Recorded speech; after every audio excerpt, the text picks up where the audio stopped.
Before April 1954, the common belief, the universal belief, because it had been tried again and again and again and people had failed, the belief was that man was not physically capable of breaking the 4-minute barrier, that he could not run a mile in less than 4 minutes. That was the belief on the planet. It had never been done.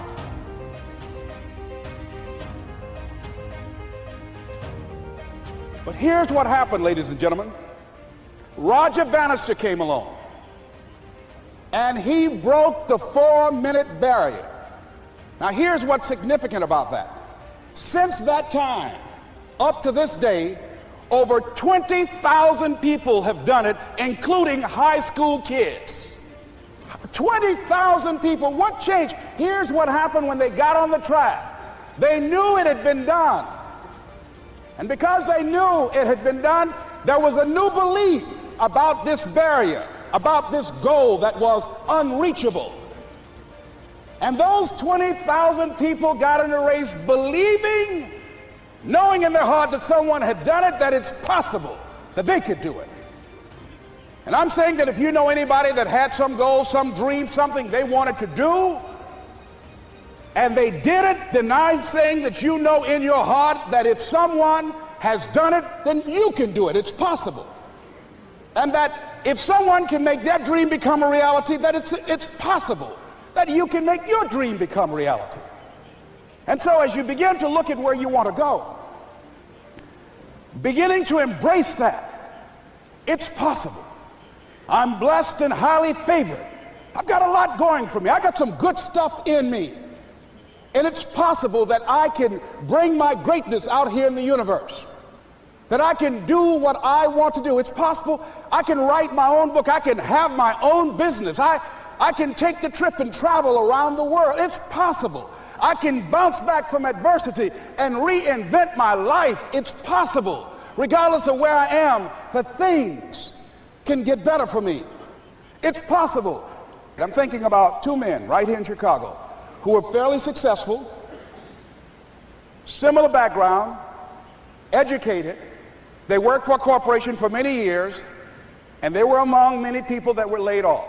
Two guys who were very good friends.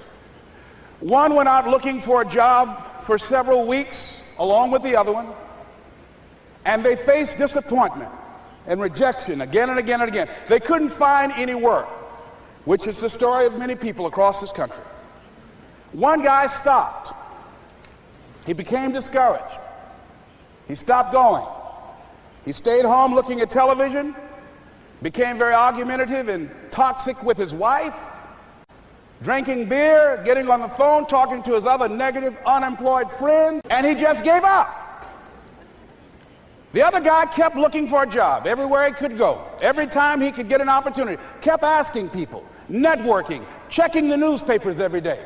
Kept going everywhere he could, trying to find a job. You have too much education. You're overqualified. You won't be here long enough. He kept going. He kept going.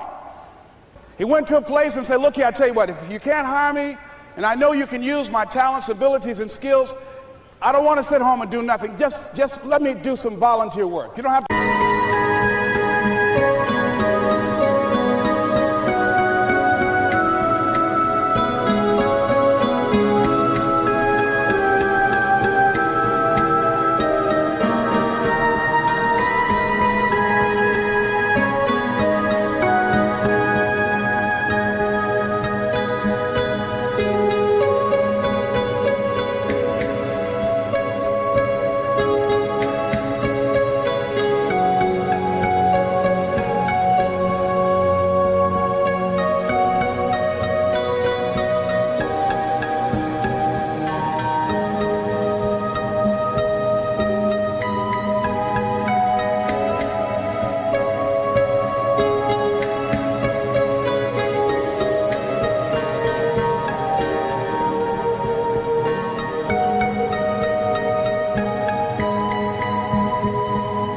Give me anything, all right? I just want to work. I want to be busy. Guy said, okay, it's on you now, but don't expect me to give you anything. It's okay. This guy came in and worked. He was the first one there. The last one to leave was the best employee there. About 4 weeks later, one of the top managers quit. They were looking for a replacement. Guess who they selected? This other guy. This guy who was volunteering his time. He got the job. What was the difference between the two men? Eyesight and mindsight. Eyesight is judging on what you see, judging according to appearances. But mindsight is how you interpret what you see. One guy said, it's not possible, it's over, I'm finished. I can't do it. I can't make it. He surrendered. I've faced rejection again and again. I'm not going anymore. There are no jobs out there.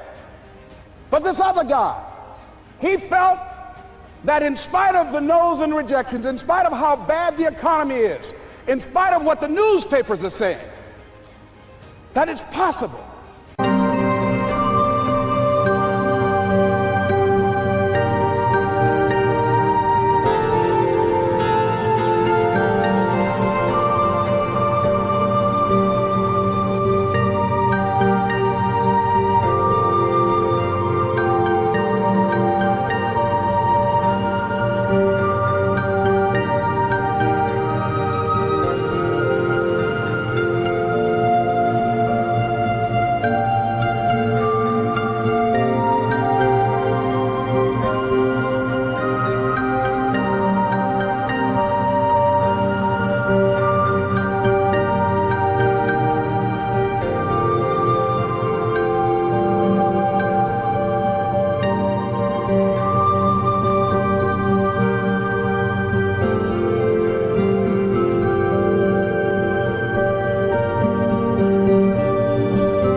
That somebody somewhere will give me a job. He just kept going, thinking it was possible. And guess what, ladies and gentlemen? That's what we have to do with our dreams. Because things happen to you in life that you can never, ever anticipate. And many times when those things happen, you want to give up. I remember when I was in broadcasting, when I was a disc jockey, I became very controversial, not only being a disc jockey, but I felt that radio was something that you not only entertain people with, but you also empower them, you educate them. And I got fired. I didn't just leave, they fired me. They took my microphone. I thought that was who I was. No, ladies and gentlemen, it wasn't. I had to do something else. And I didn't know what else I could do. See, here's what I'm looking at. What are the uses for your life right now that you haven't even reached for yet? See, I believe that when you don't have enough encouragement to act on your dreams or ideas, or you're not enlightened enough, that life will act on you.